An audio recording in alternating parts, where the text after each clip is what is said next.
সামনে কিছুদিন পর আমাদের কাছে আসবে রমজান মাস। ভাইয়া কি মাস?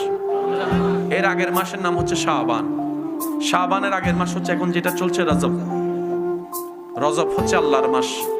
সুবহানাল্লাহ বলেন। রজব কার মাস? শাবান হচ্ছে নবী রাহমাতুল লিল আলামিনের মাস। আর রমজান হচ্ছে উম্মতের মাস। কয়টা মাস পেলাম? অঙ্কটা একটু বুঝে নিই আমরা। কয়টা মাস পেলাম? রমজান, রমজানের আগে শাবান, শাবানের আগে রজব। রজবটা হচ্ছে আল্লাহর, শাবানটা হচ্ছে নবীর, রমজান হচ্ছে আমাদের।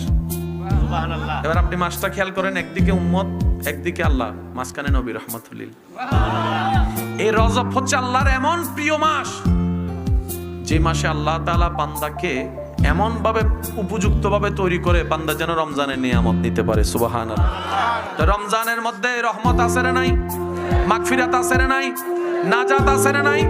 আল্লাহ রমজানকে 3 ভাগে ভাগ করেছেন এমন ভাবে, প্রথম 10 দিন রহমত, তারপর 10 দিন মাগফিরাত, তারপর 10 দিন নাজাত।